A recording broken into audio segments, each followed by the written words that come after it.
En esta nueva parte de la obra de Jane Austen, las emociones se intensifican y los destinos de las hermanas Dashwood toman un rumbo decisivo. Elinor continúa enfrentando con serenidad los desafíos del corazón, mientras Marianne aprende, a través del dolor y la reflexión, el valor de la prudencia y la fortaleza. Entre secretos, confesiones y sentimientos reprimidos, la historia sigue tejiendo un retrato profundo de la naturaleza humana, del amor y de las diferencias entre la razón y la pasión. Si te gustan los audiolibros clásicos, suscríbete al canal y activa la campanita. Muy pronto subiremos los siguientes capítulos para que sigas disfrutando de esta maravillosa novela completa. Cada semana encontrarás nuevos audiolibros y relatos narrados con voz profesional, ideales para relajarte, aprender o dejarte llevar por grandes historias. Escucha, disfruta y déjate envolver por la elegancia y la sensibilidad de Jane Austen.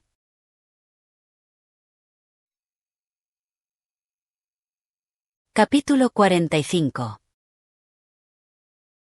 Durante un buen rato tras la partida de Willoughby, incluso después de haberse perdido en la distancia el ruido de su carruaje, Elinor permaneció demasiado abatida por un enjambre de ideas muy diferentes entre sí, pero cuyo resultado general era la tristeza, para ni siquiera pensar en su hermana. Willoughby, el mismo a quien solo hacía media hora había detestado como el más despreciable de los hombres. Willoughby, a pesar de todos sus defectos, despertaba en ella una conmiseración tal por los sufrimientos que esos mismos defectos habían producido, que ahora la hacían pensar en él, apartado para siempre de su familia, con una ternura, con una pena más proporcionadas, como pronto reconoció para sí misma, a sus deseos que a sus méritos. Sintió que su influencia sobre ella se veía incrementada por circunstancias que razonablemente no habrían debido pesar, por el poco común atractivo de su apariencia, por sus modales francos, afectuosos y vivaces, que no hay mérito en poseer, y por ese todavía fervoroso amor por Marianne, en el que ni siquiera era inocente complacerse. Pero sintió todo esto mucho antes de sentir debilitarse su influjo. Cuando finalmente volvió junto a la inconsciente Marianne, la encontró recién despertándose, renovada por tan largo y dulce sueño, tal como lo había esperado. El corazón de Elinor estaba colmado a plenitud. El pasado, el presente, el futuro, la visita de Willoughby, ver a Marianne a salvo y la esperada llegada de su madre, la llenaron de una agitación que impidió toda señal de fatiga y la hizo temer tan solo que pudiera traicionarse frente a su hermana. Poco fue el tiempo, sin embargo, en que la afectó ese temor, pues antes de media hora de la partida de Willoughby, el ruido de otro carruaje la hizo bajar nuevamente. Ansiosa de evitar a su madre innecesarios momentos de terrible suspenso, corrió de inmediato al vestíbulo y llegó a la puerta principal justo a tiempo de recibirla y sostenerla mientras entraba. La señora Dashwood, cuyo terror a medida que se aproximaban a la casa le había producido casi la convicción de que Marianne ya había dejado de existir, no pudo sacar la voz para preguntar por ella, ni siquiera para dirigirse a Elinor. Pero ésta, sin esperar saludos ni preguntas, de inmediato le dio las buenas noticias. Y su madre, tomándolas con su usual vehemencia, en un momento estuvo tan abrumada por la felicidad como antes lo había estado por sus temores. Entre su hija y el amigo de ésta la sostuvieron hasta llevarla a la sala. Y allí, derramando lágrimas de alegría, aunque todavía incapaz de hablar, abrazó una y otra vez a Elinor, separándose de ella a intervalos para estrechar la mano del coronel Brandon con una mirada que expresaba al mismo tiempo su gratitud y su certeza de que él compartía con ella la dicha del momento. Él, sin embargo, la compartía en un silencio incluso mayor que el de ella. Apenas se recuperó la señora Dashwood, su primer deseo fue ver a Marianne, y en 2 minutos estuvo junto a su niña amada, a quien la ausencia, la infelicidad y el peligro habían hecho más querida aún. El placer de Elinor al ver lo que cada una de ellas sentía al encontrarse solo se vio refrenado por el temor de estarle robando a Marianne horas de sueño. Pero la señora Dashwood podía ser tranquila, podía hasta ser prudente cuando se trataba de la vida de una hija, y Marianne, contenta de saber que su madre estaba a su lado y consciente de estar demasiado débil para conversar, se sometió rápidamente al silencio y quietud ordenados por todos quienes la cuidaban. La señora Dashwood insistió en velar su sueño durante toda la noche, y Elinor, obedeciendo a los ruegos de su madre, se fue a la cama. Pero el descanso, que una noche completa sin dormir y tantas horas de la más agobiadora ansiedad parecían hacer tan necesario, se vio impedido por la excitación de su ánimo. Willoughby, el pobre Willoughby, como ahora se permitía llamarlo, estaba constantemente en sus pensamientos, no podía sino haber escuchado su justificación ante el mundo, y ora se culpaba, ora se absolvía por haberlo juzgado tan duramente antes. Pero su promesa de contárselo a su hermana le era invariablemente dolorosa. Temía hacerlo, temía los efectos que pudiera tener en Marianne. Dudaba si, tras tal explicación, ella podría alguna vez ser feliz con otra persona. Y durante algunos instantes deseó que Willoughby enviudara. Luego, recordando al coronel Brandon, se lo reprochó, sintiendo que sus sufrimientos y su constancia, mucho más que los de su rival, merecían tener como recompensa a Marianne, y deseó que ocurriera cualquier cosa menos la muerte de la señora Willoughby. La comisión del coronel Brandon en Barton no había tenido un impacto demasiado fuerte sobre la señora Dashwood, porque ésta ya abrigaba fuertes temores en relación con Marianne.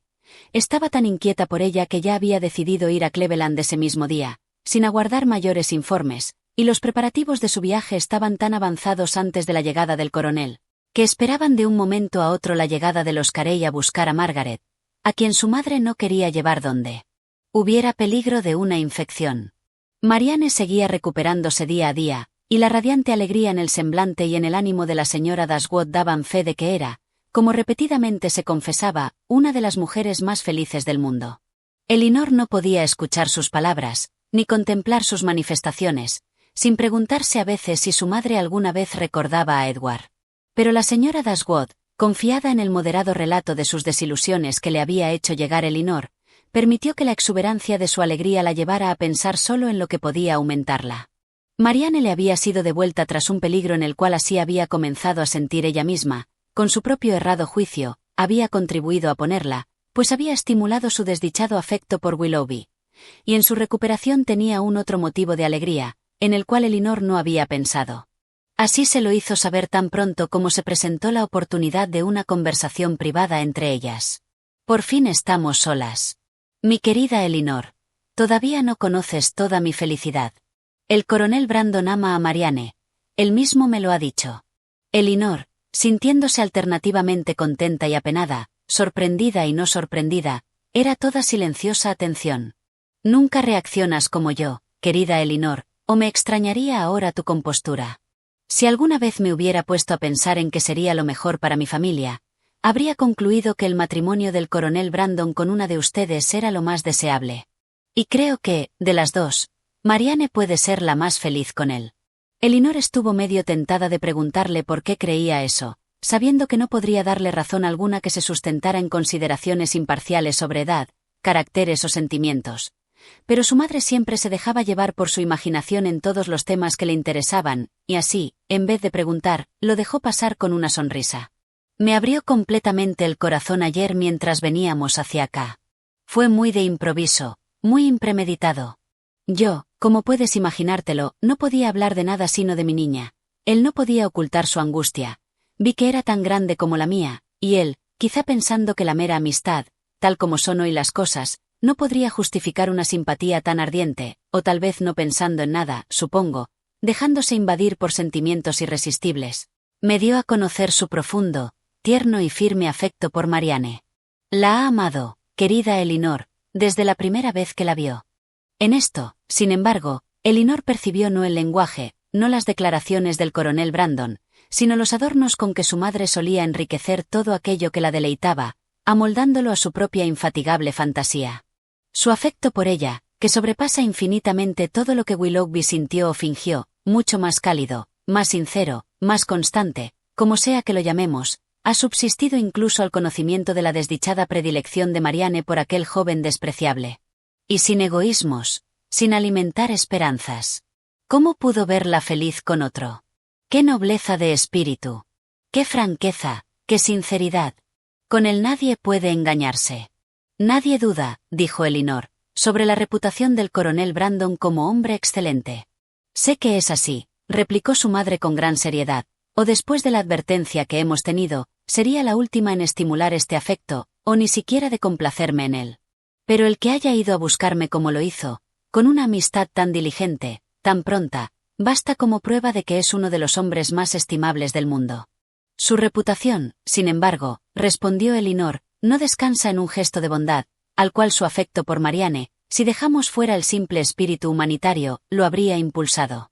La señora Jennings, los Middleton, hace tiempo que lo conocen íntimamente, y lo respetan y aman por igual, e incluso yo, aunque desde hace poco, lo conozco bastante, y lo valoro y estimo tanto que, si Marianne puede ser feliz con él, estaré tan dispuesta como usted a pensar que nuestra relación con él es para nosotros la mayor de las bendiciones. ¿Qué le respondió usted? ¿Le dio alguna esperanza? Ah, mi amor. No podía ahí hablar de esperanzas ni para él ni para mí. Marianne podía estar muriendo en ese momento. Pero él no pedía que le dieran esperanzas ni que lo animaran. Lo que hacía era una confidencia involuntaria, un desahogo irreprimible frente a una amiga capaz de consolarlo, no una petición a una madre. Aunque después de algunos momentos, porque en un comienzo me sentía bastante abrumada, sí dije que si ella vivía, como confiaba en que ocurriría, sería mi mayor felicidad promover el matrimonio entre ambos. Y desde que llegamos, con la maravillosa seguridad que desde ese momento tenemos, se lo he repetido de diversas maneras, lo he animado con todas mis fuerzas. El tiempo, le digo, un poco de tiempo, se encargará de todo. El corazón de Marianne no se va a desperdiciar para siempre en un hombre como Willoughby. Sus propios méritos pronto deberán ganárselo. A juzgar por el ánimo del coronel, sin embargo, no ha logrado contagiarle su optimismo. No. Él cree que el amor de Marianne está demasiado arraigado para que cambie antes de mucho tiempo, e incluso suponiendo que su corazón vuelva a estar libre, no confía lo suficiente en él para pensar que, con tanta diferencia de edad y manera de ser, él pueda atraerla. En eso, sin embargo, se equivoca mucho. La supera en años únicamente hasta el punto en que ello constituye una ventaja, al darle firmeza de carácter y de principios, y su manera de ser, estoy convencida de ello, es exactamente la que puede hacer feliz a tu hermana. Y su aspecto, también sus modales, todos juegan a su favor. Mi simpatía por él no me ciega, por supuesto que no es tan apuesto como Willoughby, pero, al mismo tiempo, hay algo mucho más agradable en su semblante. Siempre hubo una cierta cosa, recuerda, en los ojos de Willoughby, ahí a ratos, que no me gustaba. Elinor no lo recordaba, pero su madre, sin esperar su conformidad, continuó. Y sus modales, los modales del coronel, no solo me agradan más de lo que nunca hicieron los de Willoughby, sino que son de un estilo que estoy segura atrae mucho más a Marianne. La gentileza, la genuina preocupación por los demás que muestra, su varonil y no afectada sencillez, son mucho más acordes con la verdadera manera de ser de tu hermana, que la vivacidad, a menudo artificial e inoportuna, del otro. Tengo plena seguridad de que si Willoughby hubiera resultado en verdad tan amable como ha demostrado ser lo contrario, aún así Marianne no habría sido tan feliz con él como lo será con el coronel Brandon. Hizo una pausa. Su hija no podía concordar con ella, pero no se escuchó su desacuerdo y, por tanto, no significó ninguna ofensa. En Delaford no estará lejos de mí, añadió la señora Dashwood, incluso si permanezco en Barton, y con toda probabilidad, pues he sabido que es una aldea grande, debe haber alguna casa pequeña o cabaña cerca que nos acomode tanto como la actual. Pobre Elinor. He aquí un nuevo plan para llevarla a Delaford. Pero era fuerte de espíritu. Su fortuna, también. Porque a mi edad, tú sabes que todos se preocupan de eso, y aunque ni sé ni deseo saber a cuánto asciende, estoy segura de que debe ser considerable. En ese momento los interrumpió la entrada de un tercero, y Elinor se retiró a meditar sobre todas estas cosas a solas, a desearle éxito a su amigo y, aun deseándoselo, a sentir un agudo dolor por Willoughby.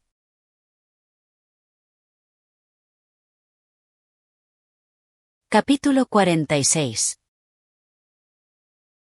La enfermedad de Marianne, aunque muy debilitante por naturaleza, no había sido tan larga como para demorar su recuperación, y su juventud, su natural energía y la presencia de su madre la facilitaron de tal manera, que ya a los 4 días de haber llegado la señora Dashwood pudo trasladarse al saloncito de la señora Palmer. Una vez allí, ella misma solicitó que enviaran por el coronel Brandon, pues estaba impaciente por agradecerle haber traído a su madre. La reacción del coronel al entrar a la habitación, al ver cuánto había cambiado el aspecto de Marianne y al recibir la pálida mano que de inmediato le extendió, hizo pensar a Elinor que la enorme emoción que mostraba debía nacer de algo más que su afecto por ella o de saber que los demás estaban al tanto de sus sentimientos. Y pronto descubrió en su tristeza y en la forma en que había cambiado de color al mirar a su hermana, la probable reproducción en su memoria de incontables escenas de angustia vividas en el pasado, vueltas a vivir por esa semejanza entre Marianne y Eliza de que ya había hablado, y ahora reforzada por los ojos hundidos, la piel sin vida, su aspecto de postrada debilidad y el cálido reconocimiento de una deuda especial con él.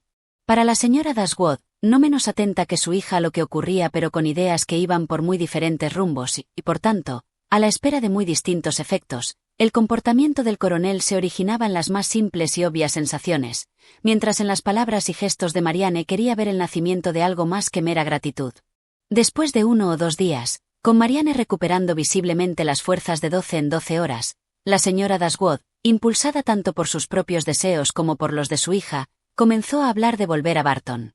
De las medidas que ella tomara dependían las de sus 2 amigos. La señora Jennings no podía dejar Cleveland mientras estuvieran allí las Dashwood, y el coronel Brandon, obedeciendo al pedido unánime de todas ellas, debió considerar su permanencia como sujeta a los mismos términos, si no igualmente indispensable. A su vez, en respuesta al pedido conjunto de la señora Jennings y del coronel, la señora Dashwood debió aceptar el carruaje de en su viaje de regreso, por la comodidad de su hija enferma, y el coronel, frente a la invitación de la señora Dashwood y la señora Jennings, cuyo diligente buen carácter la hacía ser amistosa y hospitalaria en nombre de otras personas tanto como en el propio, se comprometió gustoso a recuperarlo haciendo una visita a la casita de Barton en el curso de algunas semanas. Llegó el día de la separación y la partida, y Marianne, después de una larga y muy especial despedida de la señora Jennings, tan llena de gratitud, tan llena de respeto y buenos deseos como en lo más íntimo y secreto de su corazón reconocía deberle por sus antiguos desaires, y diciendo adiós al coronel Brandon con la cordialidad de una amiga, subió al carruaje ayudada por él, que parecía empeñado en que ocupara al menos la mitad del espacio. Siguieron a continuación la señora Dashwood y Elinor, dejando a los que allí quedaban entregados a conversar sobre las viajeras y sentir el desaliento que los invadía, hasta que la señora Jennings fue llamada a su propio coche, donde encontró consuelo en los comentarios de su doncella sobre la pérdida de sus 2 jóvenes acompañantes.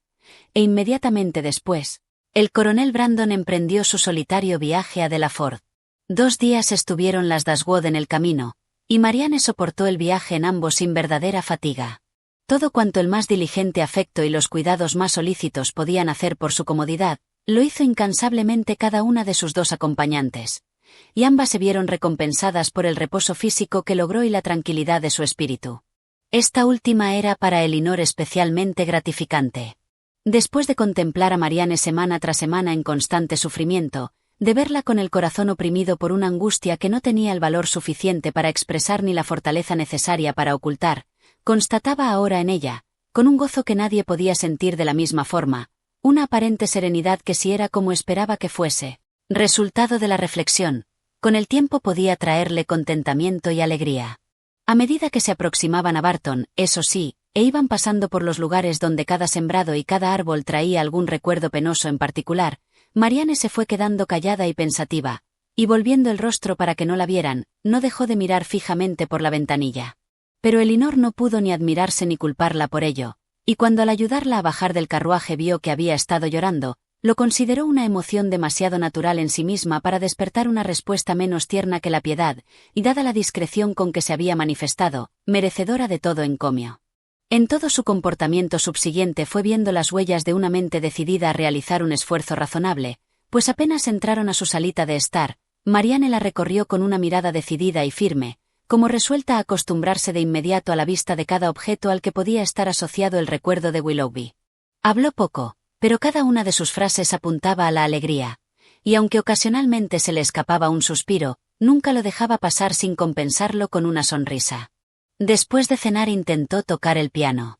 Se acercó a él, pero la pieza que primero saltó a su vista fue una ópera, regalo de Willoughby a ella, que contenía algunos de sus duetos favoritos y en cuya primera página él había escrito su nombre, con su propia letra. Eso no iba a resultar. Meneó la cabeza, hizo la partitura a un lado y tras dejar correr los dedos sobre las teclas durante 1 minuto, se quejó de que los tenía débiles y volvió a cerrar el instrumento. Junto con eso, sin embargo, declaró firmemente que en el futuro debía practicar mucho. La mañana siguiente no produjo ninguna mengua en estos felices síntomas. Al contrario, fortalecida en mente y cuerpo por el descanso, sus gestos y sus palabras parecían genuinamente animados mientras anticipaba el placer del retorno de Margaret y comentaba cómo se restituiría con ello el querido grupo familiar, y cómo sus actividades compartidas y alegre compañía eran la única felicidad que cabía desear. Cuando el tiempo se estabilice y haya recuperado las fuerzas, decía, haremos largos paseos juntas todos los días. Iremos hasta la granja junto a la colina y veremos cómo siguen los niños. Caminaremos hasta las nuevas plantaciones de Sirion en Barton Cross y cerca de la abadía, Iremos muy seguido a las viejas ruinas del convento e intentaremos explorar sus cimientos hasta donde nos dijeron que alguna vez llegaron. Sé que seremos felices. Sé que el verano transcurrirá alegremente.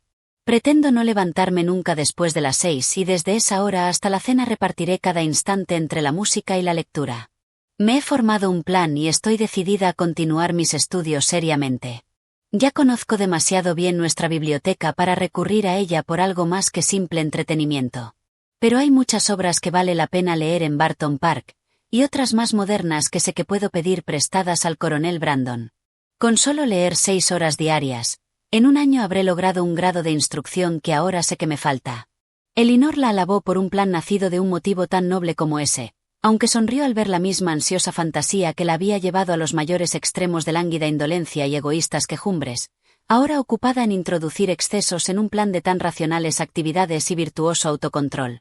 Su sonrisa, sin embargo, se transformó en un suspiro cuando recordó que aún no cumplía la promesa hecha a Willoughby, y temió tener que comunicar algo que otra vez podría alterar la mente de Marianne y destruir, al menos por un tiempo, esta grata perspectiva de hacendosa tranquilidad. Deseosa, entonces, de postergar esa hora funesta, resolvió esperar hasta que la salud de su hermana estuviera más firme para contárselo. Pero el único destino de tal decisión era no ser cumplida.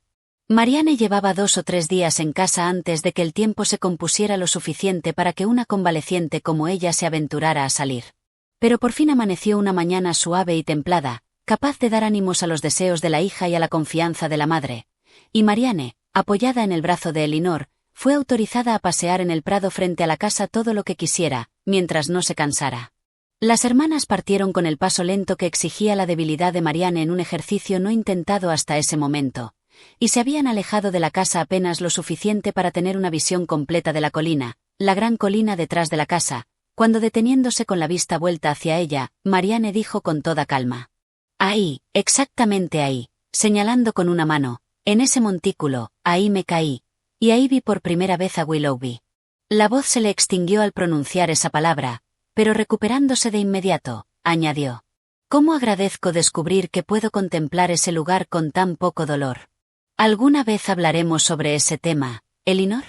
Lo dijo con voz vacilante. «¿O no será bueno? Yo sí puedo hablar de ello ahora, espero, y en la forma en que debo hacerlo». Elinor la invitó con gran ternura a que se desahogara.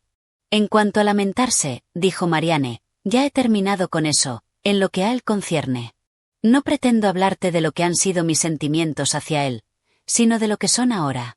Actualmente, si pudiera tener certeza sobre una cosa, si pudiera pensar que no siempre estuvo representando un papel, no siempre engañándome.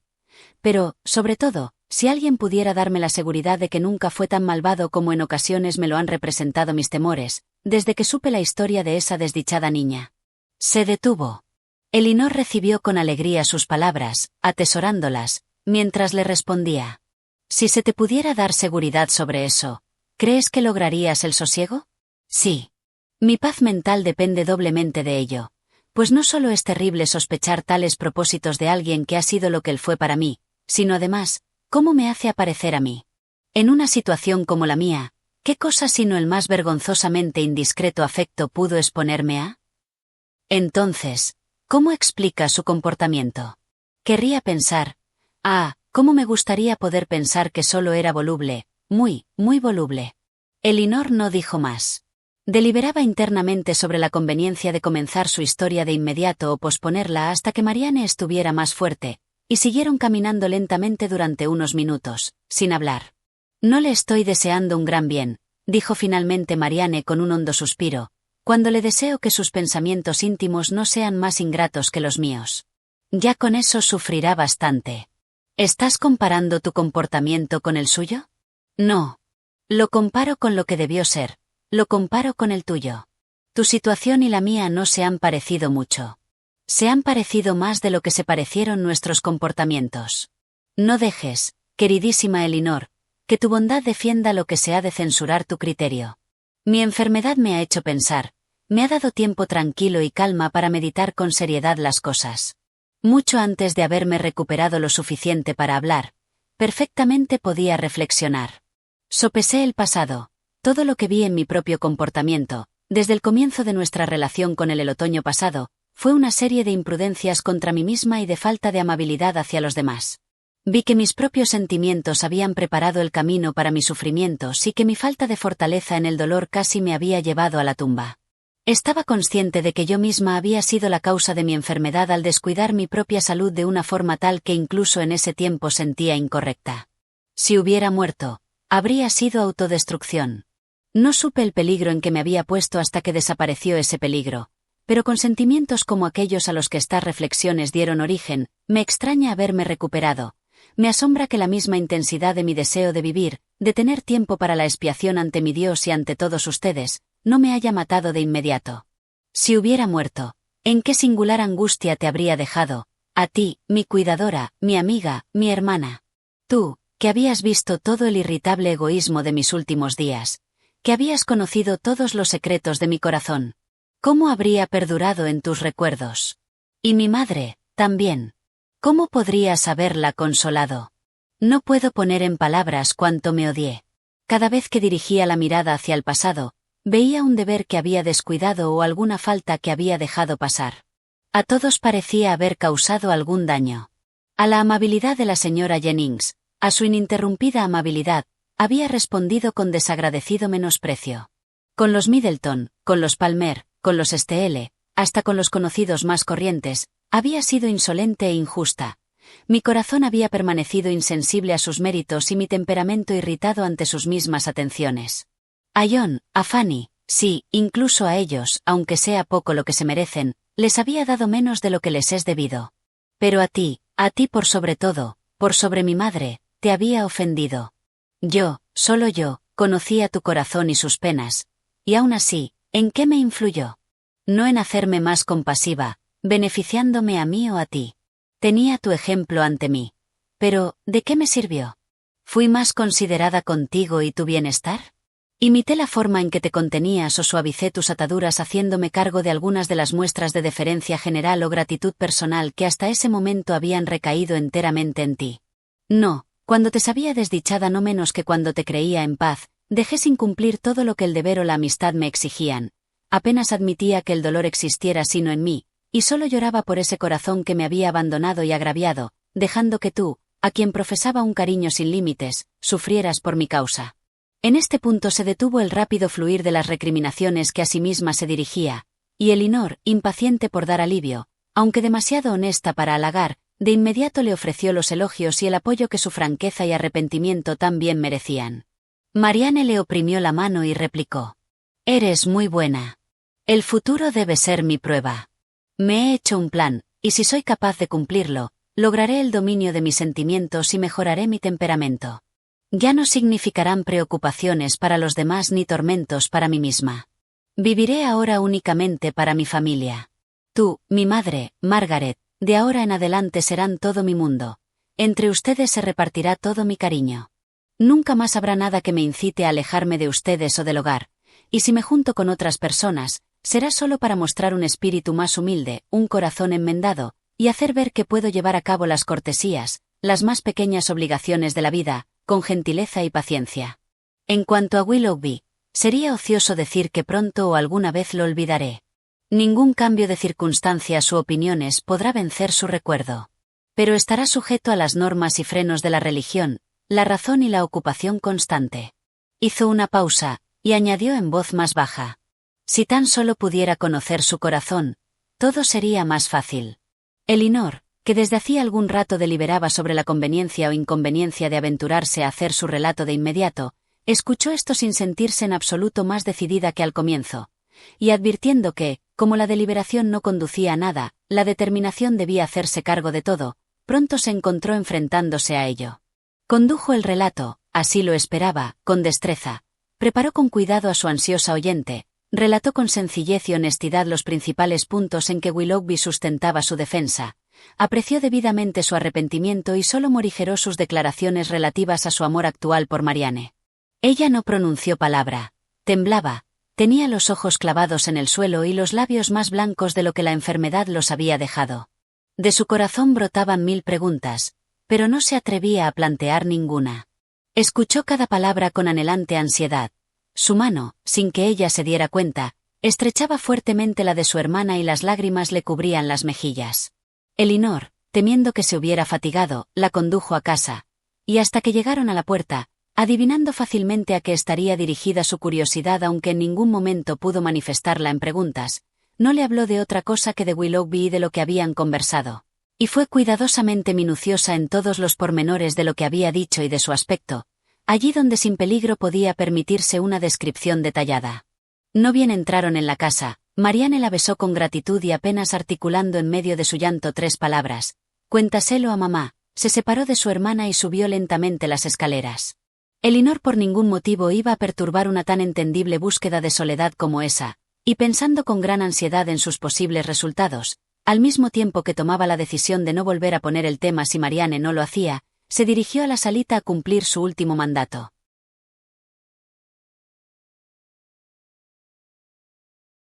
Capítulo 47. La señora Dashwood no dejó de conmoverse al escuchar la reivindicación de su antiguo favorito.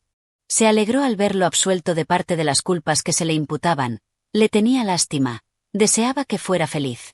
Pero no se podía hacer revivir los sentimientos del pasado. Nada podía restituirlo con su palabra intacta y un carácter sin tacha ante Marianne.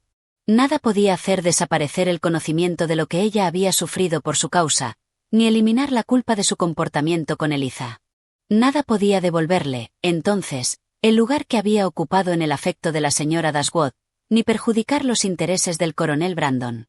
Sí, como su hija, la señora Dashwood hubiera escuchado la historia de Willoughby de sus propios labios, si hubiera sido testigo de su angustia y experimentado el influjo de su semblante y actitud, es probable que su compasión hubiera sido mayor. Pero no estaba en manos de Elinor ni tampoco deseaba despertar tales sentimientos en otras personas con una explicación detallada, como había ocurrido en un comienzo con ella. La reflexión había aportado tranquilidad a sus juicios y moderado su opinión sobre lo que Willoughby se merecía. Deseaba, por tanto, decir solo la más simple verdad y exponer aquellos hechos que realmente se podían atribuir a su carácter sin embellecerlos con ninguna pincelada de afecto que pudiera despertar la fantasía y conducirla por caminos errados. Al anochecer, cuando estaban todas juntas, Marianne comenzó a hablar voluntariamente de él otra vez, pero no sin un esfuerzo que se hizo patente en el agitado, intranquilo ensimismamiento en que antes había estado sumida durante algún tiempo, en el rubor que subió a su rostro al hablar, en su voz vacilante. «Deseo asegurarles a ambas», dijo, «que veo todo, como ustedes pueden desear que lo haga». La señora Dashwood la habría interrumpido de inmediato con consoladora ternura, si Elinor, que realmente deseaba escuchar la opinión imparcial de su hermana, no le hubiera demandado silencio con un gesto impaciente. Marianne continuó lentamente. «Es un gran alivio para mí lo que Elinor me dijo en la mañana. He escuchado exactamente lo que deseaba escuchar». Durante algunos momentos se le apagó la voz, pero, recuperándose, siguió hablando, y más tranquila que antes. «Con ello me doy por completo satisfecha. No deseo que nada cambie. Nunca habría podido ser feliz con él después de saber todo esto. Como tarde o temprano lo habría sabido. Le habría perdido toda confianza, toda estima. Nada habría podido evitar que sintiera eso». Lo sé», exclamó su madre. «Feliz con un hombre de conducta libertina. ¿Con uno que así había roto la paz del más querido de nuestros amigos y el mejor de los hombres? No, un hombre como ese jamás habría podido hacer feliz el corazón de mi Marianne. En su conciencia, en su sensible conciencia habría pesado todo lo que debiera haber pesado en la de su marido». Marianne suspiró, repitiendo: «No deseo que nada cambie». «Juzgas todo esto», dijo Elinor, «exactamente como debe juzgarlo una persona de mente capaz y recto entendimiento.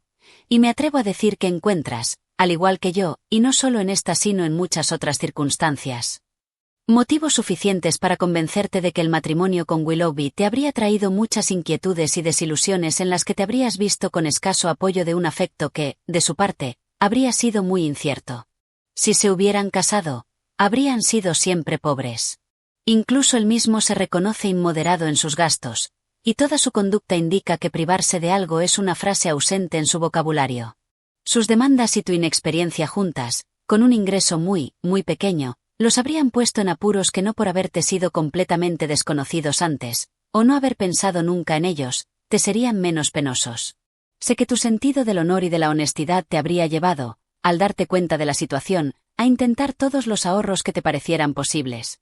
Y quizá, mientras tu frugalidad disminuyera solo tu bienestar, podrías haberla resistido, pero más allá de eso, que podría haber hecho hasta el mayor de tus esfuerzos aislados para detener una ruina que había comenzado antes de tu matrimonio. Más allá de eso, si hubieras intentado, incluso de la forma más razonable, limitar sus diversiones, no habría sido de temer que en vez de inducir a alguien de sentimientos tan egoístas para que consintiera en ello, habrías terminado por debilitar tu influencia en su corazón y hacerlo arrepentirse de la unión que le había significado tales dificultades. A Marianne le temblaron los labios y repitió ¿egoísta? ¿Con un tono que implicaba ¿de verdad lo crees egoísta? Todo su comportamiento, replicó Elinor, desde el comienzo al final de esta historia, ha estado basado en el egoísmo. Fue el egoísmo lo primero que lo hizo jugar con tus sentimientos y lo que después, cuando los suyos se vieron comprometidos, lo llevó a retardar su confesión y lo que finalmente lo alejó de Barton. Su propio placer o su propia tranquilidad fueron siempre los principios que guiaron su conducta. Es muy cierto. Mi felicidad nunca fue su objetivo. En la actualidad, continuó Elinor, lamenta lo que hizo. ¿Y por qué lo lamenta? Porque ha descubierto que no le sirvió. No lo ha hecho feliz. Ya no tiene problemas económicos, no sufre en ese aspecto, y solo piensa en que se casó con una mujer de temperamento menos amable que el tuyo. Pero, ¿se sigue de eso que si se hubiera casado contigo sería feliz? Las dificultades habrían sido diferentes. Habría sufrido por las inquietudes económicas que, ahora que no las tiene, han perdido importancia para él.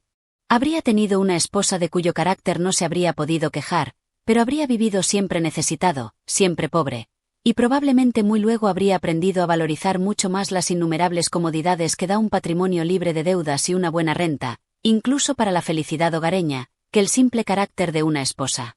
No me cabe la menor duda de ello, dijo Marianne, y no me arrepiento de nada excepto de mi propia necedad. Di más bien la imprudencia de tu madre, hijita, dijo la señora Dashwood, es ella la responsable. Marianne no la dejó seguir, y Elinor, satisfecha al ver que cada una reconocía su propio error, deseó evitar todo examen del pasado que pudiera hacer flaquear el espíritu de su hermana. Así, retomando el primer tema, continuó de inmediato.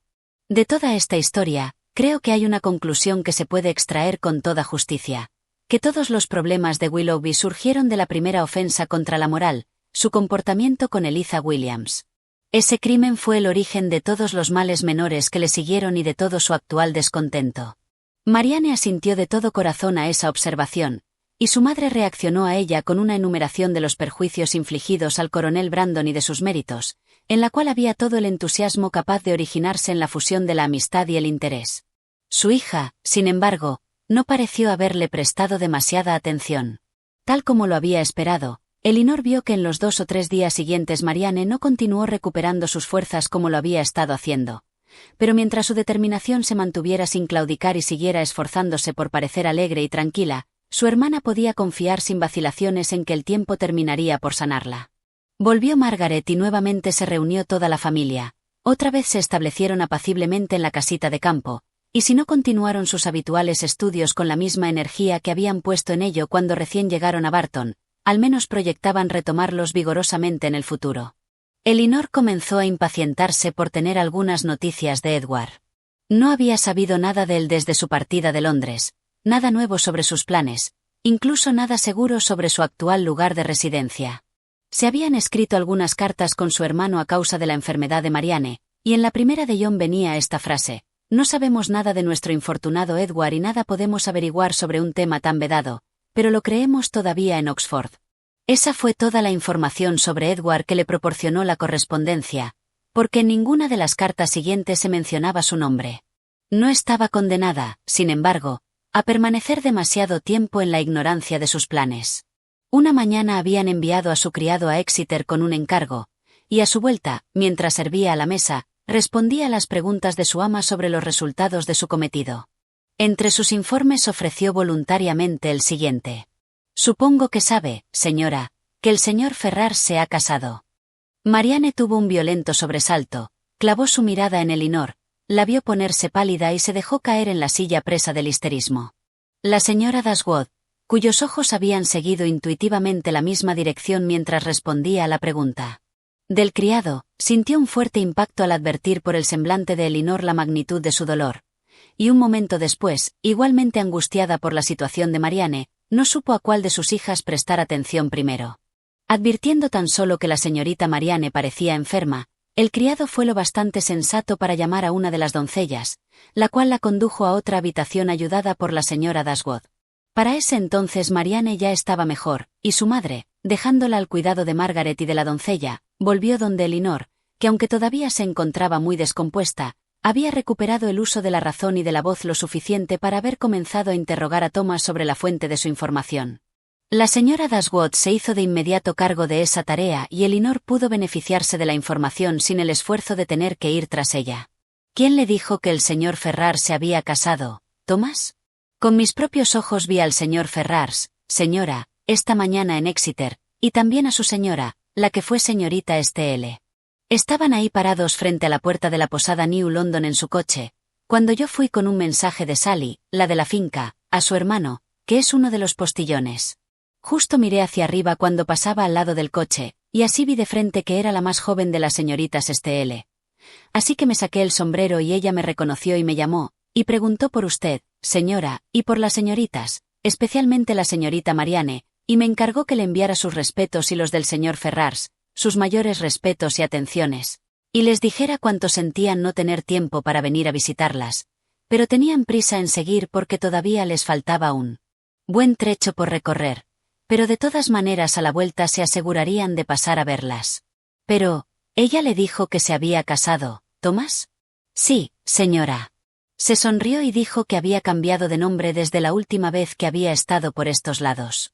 Siempre fue una joven muy amistosa y de trato fácil, y muy bien educada. Así que me tomé la libertad de desearle felicidades. ¿Y el señor Ferrars estaba con ella en el carruaje? Sí, señora, justo lo vi sentado ahí, echado para atrás, pero no levantó los ojos. El caballero nunca fue muy dado a conversar. El corazón de Elinor podía explicar fácilmente por qué el caballero no se había mostrado, y la señora Dashwood probablemente imaginó la misma razón. ¿No había nadie más en el carruaje? No, señora, solo ellos dos. ¿Sabe de dónde venían? Venían directo de la ciudad, según me dijo la señorita Lucy, la señora Ferrars. ¿Pero iban más hacia el oeste? Sí, señora, pero no para quedarse mucho.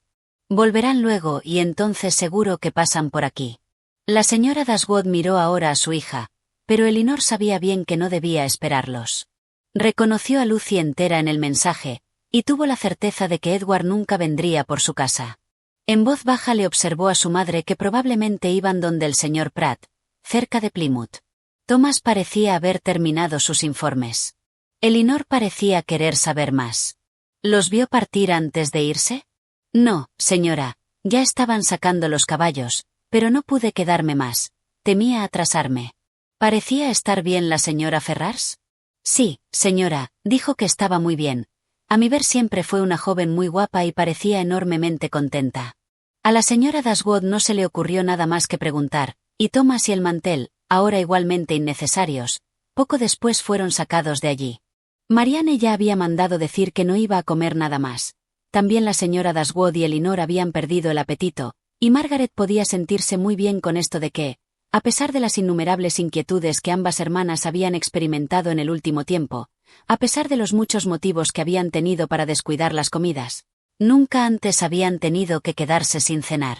Cuando les llevaron el postre y el vino y la señora Dashwood y Elinor quedaron a solas, permanecieron mucho rato juntas en similares meditaciones e idéntico silencio. La señora Dashwood no se aventuró a hacer ninguna observación y no osó ofrecer consuelo. Se daba cuenta ahora de que se había equivocado al confiar en la imagen que Elinor había estado dando de sí misma, y concluyó correctamente que en su momento le había quitado importancia a todo lo que le ocurría solo para evitarle a ella mayores sufrimientos, considerando cuánto estaba sufriendo ya por Marianne. Se dio cuenta de que la cuidadosa, considerada solicitud de su hija la había llevado al error de pensar que el afecto que un día había comprendido tan bien, era en realidad mucho menos serio de lo que solía creer o de lo que ahora se veía que era. Temía que, al dejarse convencer de esa forma, había sido injusta, desconsiderada, no, casi cruel con Elinor. Que la aflicción de Marianne, por ser más evidente, más patente a sus ojos, había absorbido demasiado de su ternura, llevándola a casi olvidar que en Elinor podía tener a otra hija sufriendo tanto como ella, con un dolor que ciertamente había sido menos buscado y que había soportado con mucho mayor fortaleza.